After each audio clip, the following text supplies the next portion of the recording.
Robert Hansen, a name that sends chills down the spine, was infamously dubbed the Butcher Baker. He was a man who led a double life as a baker in Anchorage, Alaska, while secretly acting out horrific fantasies.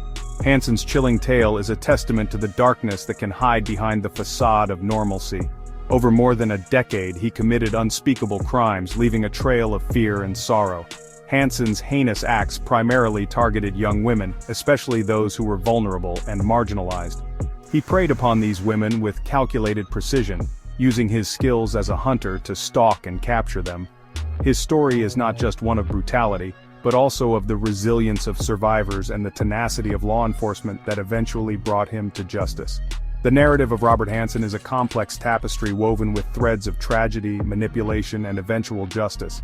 As we delve into his life, we uncover the dark motivations that drove him and the steadfast efforts that led to his capture. This tale serves as a somber reminder of the lurking dangers and the importance of vigilance and empathy in our communities. In this essay, we will explore the different facets of Hansen's life, from his troubled beginnings to the cultural impact of his crimes. By examining the details of his story, we aim to gain insights into the harrowing world of the Butcher Baker and the enduring impact of his actions. Robert Hansen was born on February 15, 1939, in the small town of Esterville, Iowa. His childhood was marked by adversity and isolation. Hansen faced bullying from a young age due to his stutter and severe acne, which made him the target of cruel jokes and ostracization. These early experiences of rejection and humiliation would later manifest in his twisted pursuit of control and power over others.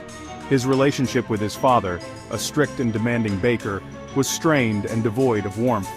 Hansen's father had high expectations, pushing him into the family baking business at an early age.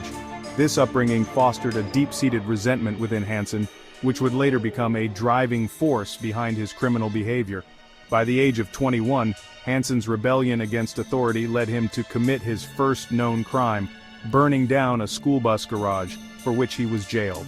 In 1967, seeking a fresh start, Hansen moved to Alaska, where he opened a bakery and started a family. However, his criminal tendencies persisted. He was arrested multiple times for petty theft and, more disturbingly, accused of several instances of assault and rape. These early crimes foreshadowed the more sinister acts he would commit in the years to come, as he utilized the vast, unforgiving Alaskan wilderness as his hunting ground. Despite his criminal record, Hansen managed to maintain a veneer of respectability within his community. However, beneath this facade lurked a dangerous predator, waiting for the perfect moment to unleash his malevolent impulses.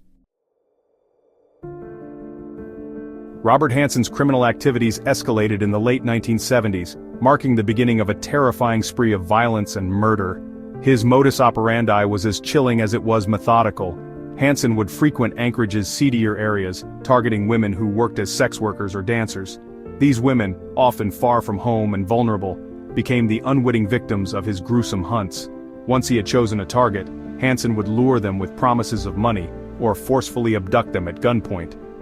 Using his pilot's license, he transported his terrified captives to remote areas near the Nick River, far from any hope of rescue. It was in these desolate forests that Hansen's sadistic games unfolded. He would release his victims into the wilderness, giving them a fleeting sense of freedom, only to hunt them down like prey. The brutality of Hansen's acts was underscored by his proficiency with firearms, often shooting his victims from a distance.